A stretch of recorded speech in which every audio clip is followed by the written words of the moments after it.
Praise the Lord. கர்த்தருடைய பரிசுத்த நாமம் மகிமைப்படுவதாக.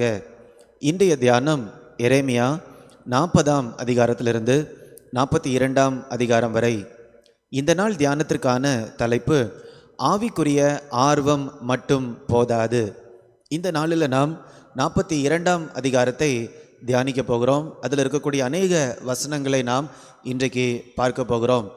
42ஆம் அதிகாரத்தில் இருக்கக்கூடிய தீர்க்க தரிசனங்கள் எழுதப்பட்ட போது யூதா தேசத்தில் இருக்கக்கூடிய ஆண்டவருடைய பிள்ளைங்க பாபிலோனுக்கு சிறைப்பிடிக்கப்பட்டு ஏற்கனவே கொண்டு போகப்பட்டார்கள். அதற்கு பின்பு ஒரு சின்ன கூட்டம் மாத்திரம்தான் எருசலேமில் மீதியாக இருந்தது. பெரும்பாலான கூட்டம் ஏற்கனவே பாபிலோனுக்கு கொண்டு போகப்பட்டது. அப்போ இங்கே மீதியாக இருக்கக்கூடிய அந்த சின்ன கூட்டம் மிகுந்த பயத்தோடு காணப்பட்டு கொண்டிருந்தது. திரும்பவுமாக பாபிலோனியர்கள் வந்து நம்மையும் கூட கொண்டு போய் விடுவார்களோ, இன்னும் ஒரு இராணுவம் வந்து நம்மை பயமுறுத்தி அச்சுறுத்தி கொண்டு போய் விடுவார்களோ என்று சொல்லக்கூடிய பயம் அவர்களுக்குள்ளால இருந்தது. அப்படிப்பட்ட நேரத்தில் அவங்க எரேமியாவின் இடத்துல வந்து ஒரு உதவியை கேட்கிறார்கள். என்ன உதவி என்றால் 42ஆம் அதிகாரம் 1ஆம் வசனத்திலிருந்து 6ஆம் வசனம் வரைக்கும் நாம் பார்க்கலாம்.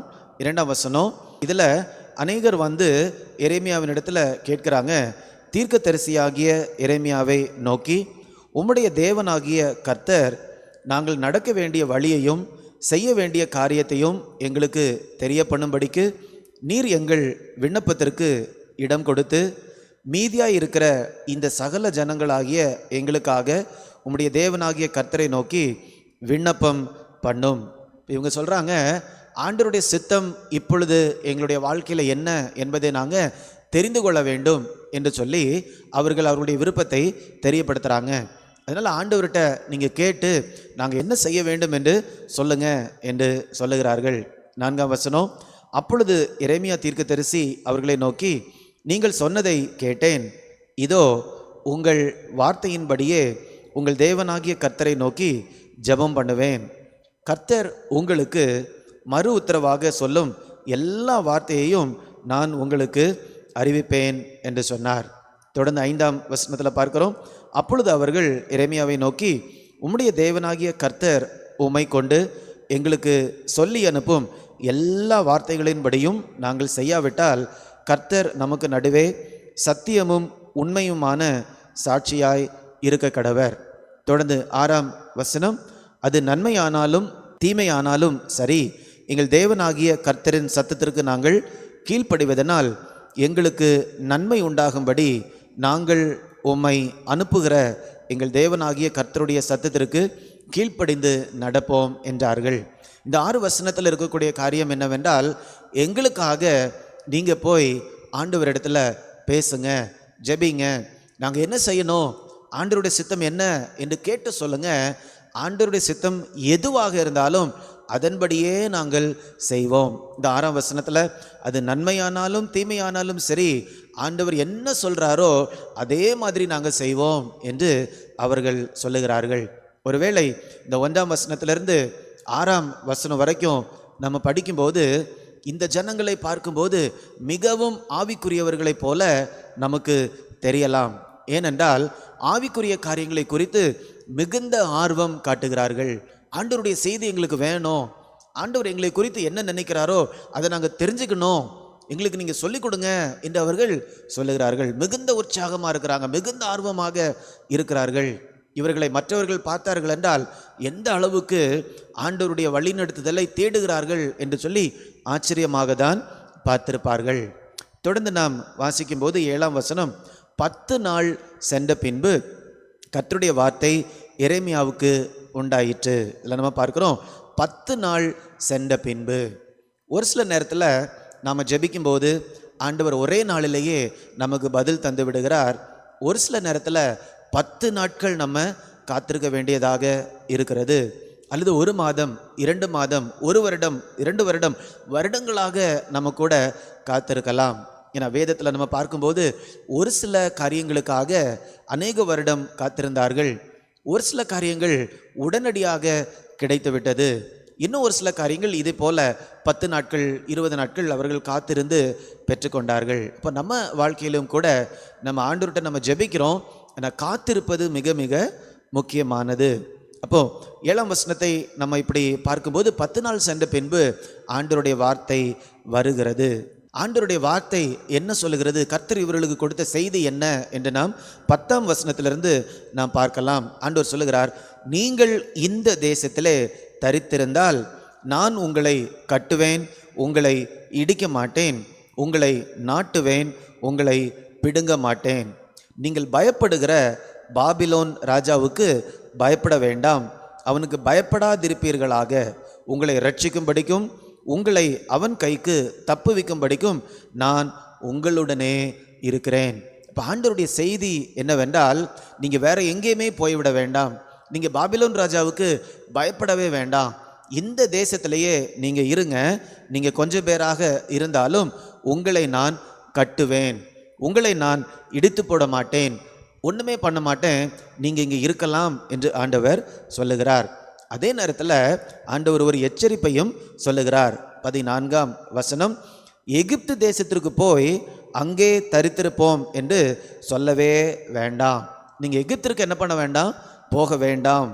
நீங்கள் எகிப்திற்கு போக உங்கள் முகங்களை திருப்பி அங்கே தங்க போவீர்களானால் நீங்கள் பயப்படுகிற பட்டயம் எகிப்து தேசத்திலே உங்களை பிடிக்கும், நீங்கள் ஐயப்படுகிற பஞ்சம் எகிப்திலே உங்களை தொடர்ந்து வரும், அங்கே நீங்கள் சாவீர்கள்.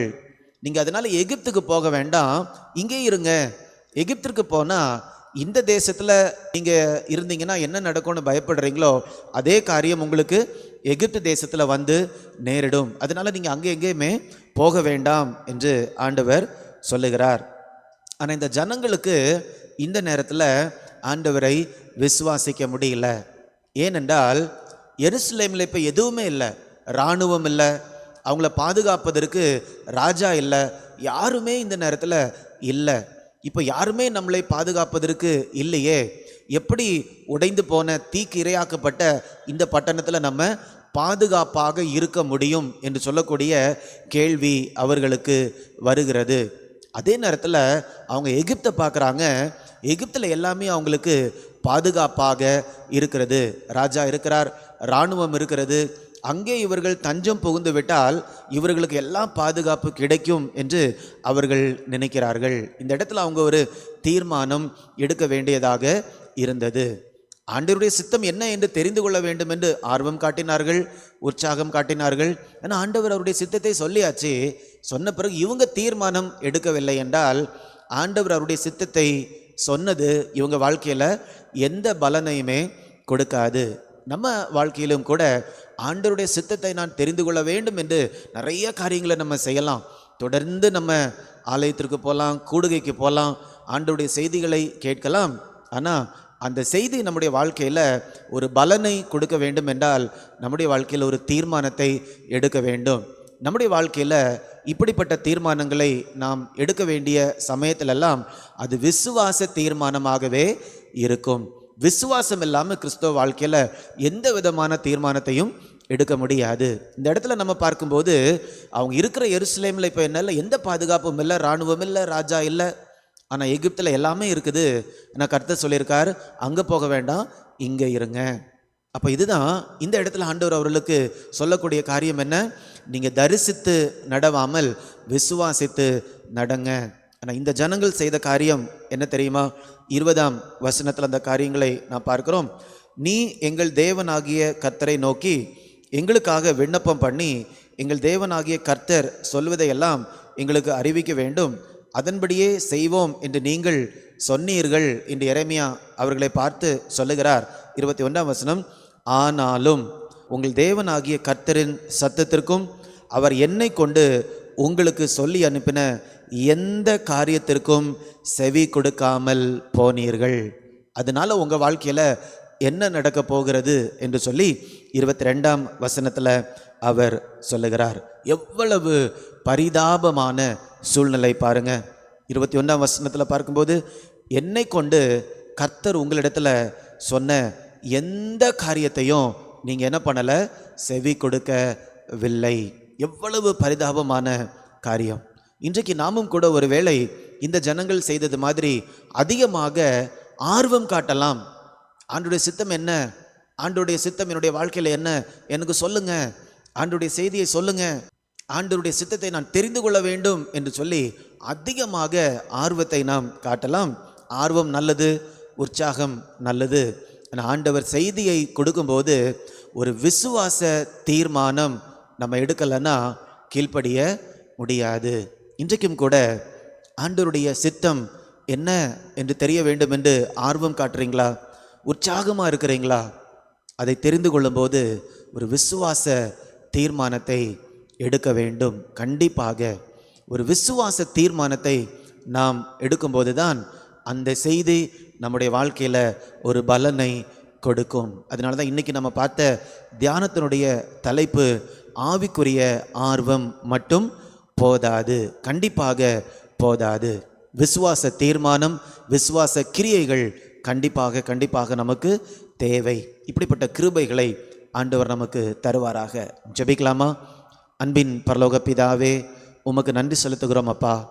இன்றைக்கி நாங்கள் தியானித்த இந்த பகுதியில் கர்த்தருடைய ஜனங்கள் ஆண்டவருடைய சித்தத்தை தெரிந்து கொள்வதற்கு உற்சாகமாக இருந்தாங்க, ஆர்வமாக இருந்தாங்க. ஆனால் விசுவாசத்தில் அவங்களால தீர்மானங்களை எடுக்க முடியலை. விசுவாசத்தில் தீர்மானங்களை எடுக்க முடியாததுனால ஆண்டவர் சொன்ன எந்த காரியத்தையும் அவர்களால் செய்ய முடியவில்லை. எங்களுடைய வாழ்க்கையில் கூட ஒருவேளை நாங்கள் ஆர்வம் காட்டலாம், உற்சாகமாக இருக்கலாம். ஆனால் கர்த்தருடைய செய்தியை, கர்த்தருடைய வார்த்தையை நீர் எங்களுக்கு கொடுக்கும்போது நாங்கள் விசுவாசிக்கிறோமா என்று நாங்கள் எங்களையே கேட்டுக்கொள்ளுகிறோம் தகப்பனே. அந்த விசுவாசத்தின் அடிப்படையில் விசுவாச கிரியைகளை நாங்கள் செய்கிறோமா என்று நாங்கள் எங்களையே கேட்டுக்கொள்ளுகிறோம். விசுவாசம் கண்டிப்பாக எங்களுக்கு தேவை என்பதை நாங்கள் உணர்ந்து கொள்ளுகிறோம் தகப்பனே. கிரியை இல்லாத விசுவாசம் செத்தது என்று கூட நாங்கள் வாசித்திருக்கிறோமே. ஆண்டவருடைய வார்த்தையை நாங்கள் கேட்கும்போது, உடைய சித்தத்தை அறிந்து கொண்ட போது விசுவாச தீர்மானங்களை எடுத்து விசுவாச கிரியைகளை நாங்கள் செய்ய ஆண்டவர் எங்களை ஒவ்வொருவருக்கும் கிருபை தரும்படியாய் ஜெபிக்கிறேன். மீட்பர் இயேசுவின் மூலம் கேட்கிறேன் நல்ல பிதாவே. ஆமேன், ஆமேன். God bless you. God bless you.